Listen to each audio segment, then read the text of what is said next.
middle, unloads beautifully. Oh, that is fantastic. Oh, Driscoll played. It's Quattrino, good pass. Nianga. Oh, what a step. It's so important. Let's have a look at here with running on. Didn't quite get it down. It's loose now and the backman's got it running. This might be the first try in the final. A biggie.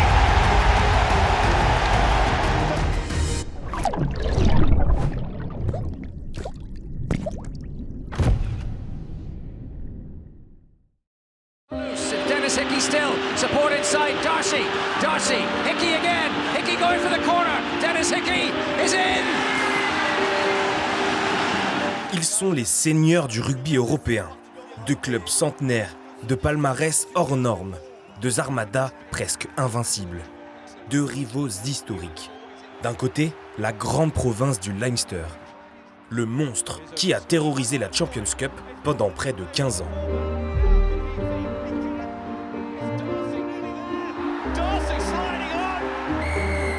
L'ossature du 15 de trèfle, sextuple vainqueur du tournoi des 6 nations. Un jeu clinique, une domination physique implacable. De l'autre, l'immense Stade Toulousain. 5 étoiles cousues sur le cœur, plus que n'importe quelle autre équipe.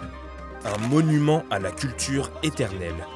Un rugby plein de panache, le symbole du renouveau du French Flair.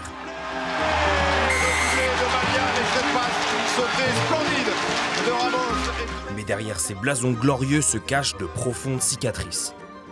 Pour Toulouse, le cauchemar est bleu ciel. Le Leinster, c'est sa bête noire qui sans cesse lui barre la route. 4 défaites en 5 ans, 3 éliminations en demi-finale.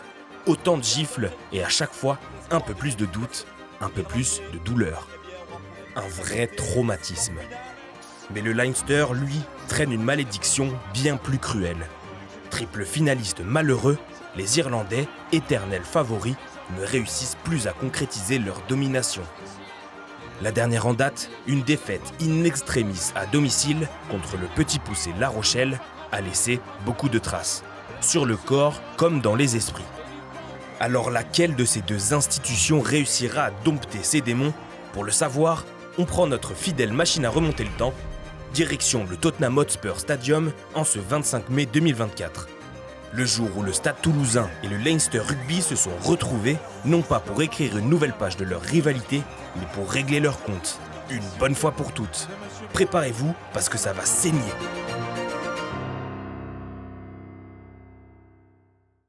Ce week-end, c'est la finale de la Champions Cup.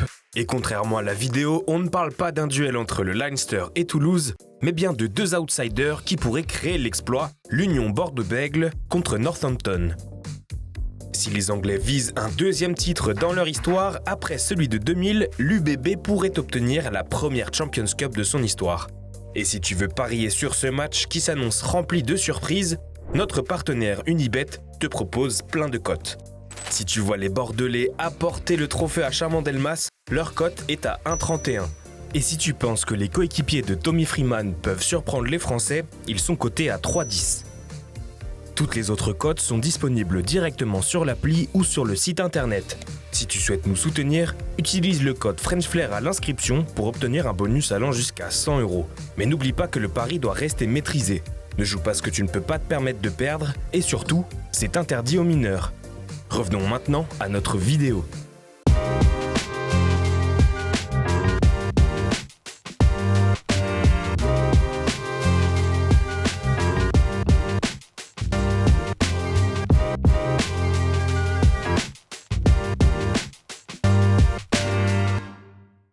Une finale ne se joue pas, elle se gagne.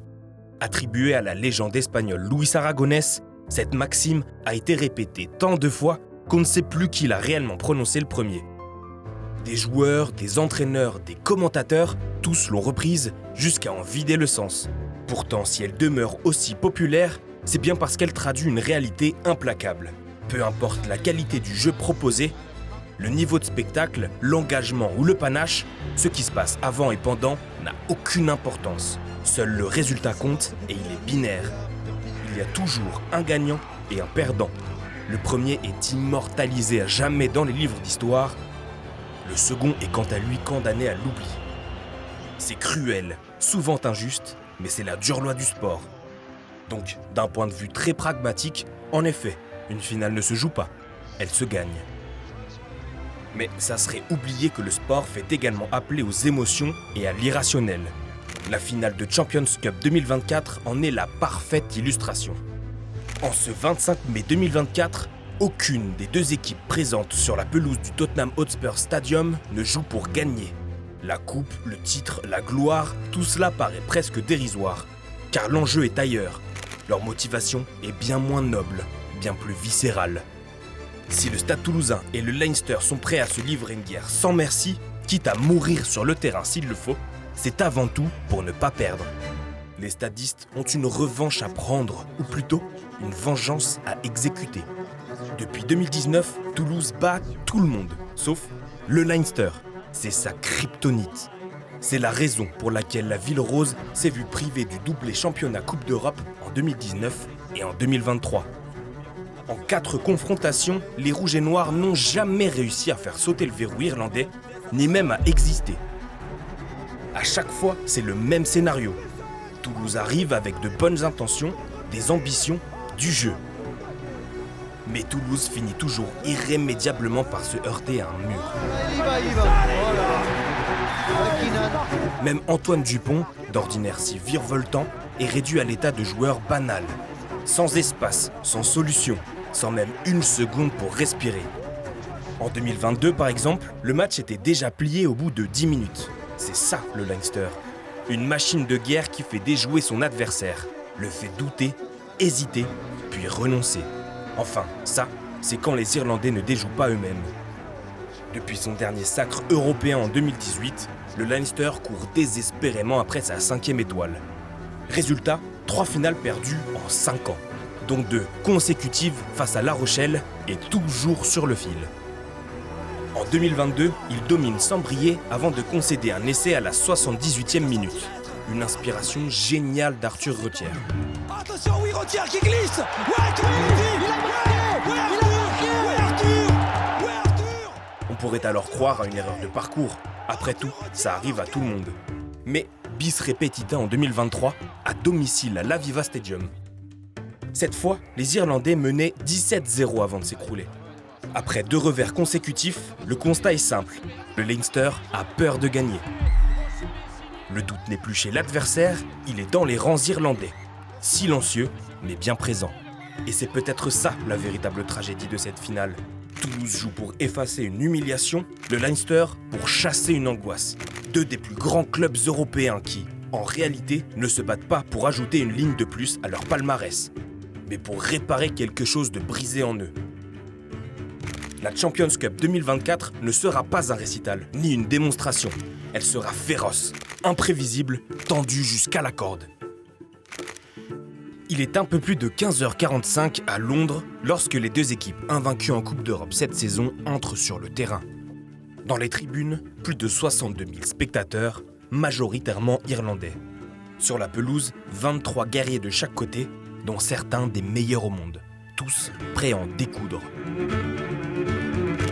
Le coup d'envoi est donné, et le ton de la rencontre également. Pas de round d'observation, inutile. Les 2 formations se connaissent trop bien. Pourquoi se toiser du regard quand on peut se rentrer directement dans l'art ? C'est le genre de match où l'on se jauge dans l'impact. Un match brutal où chaque contact résonne comme une détonation. Et c'est Toulouse qui est la première à tirer son épingle du jeu. Alors que les hommes d'Hugo Mola compilent les points au pied par l'intermédiaire de Blair Kinghorn, les Irlandais, eux, installent progressivement leur domination physique. C'est alors qu'Antoine Dupont est intercepté par Dan Sheehan. Le talonneur troue la défense toulousaine et remonte le terrain. Sa chevauchée en solitaire est stoppée à quelques mètres de la ligne d'en but par un retour héroïque de Blair Kinghorn. Les Irlandais sont dangereux, mais ne concrétisent pas leurs occasions. Tout l'inverse des stadistes, qui, dominés dans le jeu, font la course en tête. La malédiction du Leinster aurait-elle encore frappé ? Il semblerait que non. Au retour des vestiaires, Ross Byrne remet les 2 équipes à égalité. Le doute s'installe sur le banc toulousain. Le travail de sape du Leinster commence à porter ses fruits. L'international argentin Santiago Chocobares, qui a remplacé Pita Aki, blessé dès la 24e minute, semble touché. Jack Willis également. Les Toulousains souffrent, plient mais ne rompent pas. Le jeu se durcit davantage, chaque point devient une denrée rare. Le mano à mano entre buteurs continue. Blair Kinghorn redonne un temps l'avantage aux siens, mais Ross Byrne, toujours aussi précis, égalise de nouveau. Le bras de fer devient psychologique. La situation manque de se débloquer à la 68e minute, quand Chocobares fixe parfaitement la défense adverse. Chocobares, oh oui, allez, sur la passe, Ramos pour Kinghorn dans le couloir, l'accélération. Il est repris. Bon, Ramos qui a permuté en 10, serre Damas, Mathis Tuel, peut-être pour la première Alors que les joueurs toulousains célèbrent, l'essai de la délivrance est annulé pour un pied en touche. Cet ascenseur émotionnel aurait pu refroidir les stadistes, mais au contraire, il leur offre un supplément d'âme. Dans la foulée, Ramos passe une pénalité.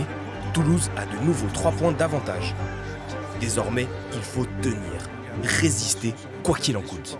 Les dernières minutes du temps réglementaire sont irrespirables. Le Leinster va-t-il encore laisser passer sa chance ? Non, pas question.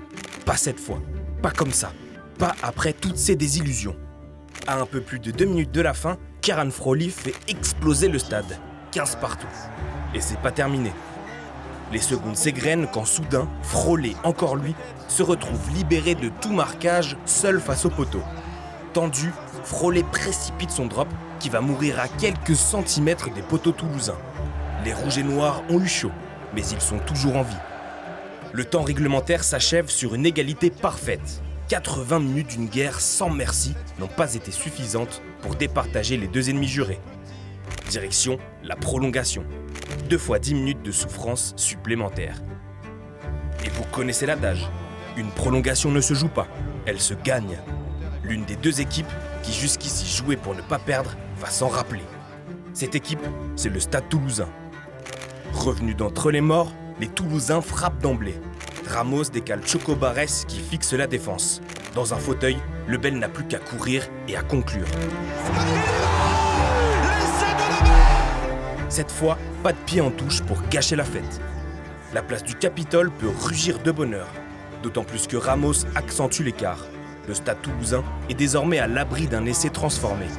Tout lui sourit, mais attention à ne pas se montrer trop confiant. Dans l'euphorie, Richie Arnold fonce épaule la première directement dans la face de ce pauvre Kianili. La faute est dangereuse, la sanction logique. Carton rouge. C'est le tournant du match. Le momentum vient de changer de camp. En supériorité numérique, les Irlandais ont le match en main. Mais avant de penser à la victoire, il faut d'abord réduire le score.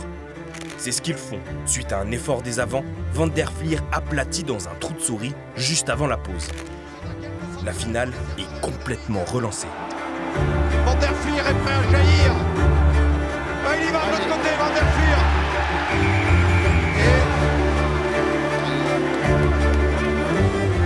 Toulouse peut s'en mordre les doigts. Les rouges et noirs auraient bien besoin d'un miracle. Il va avoir lieu.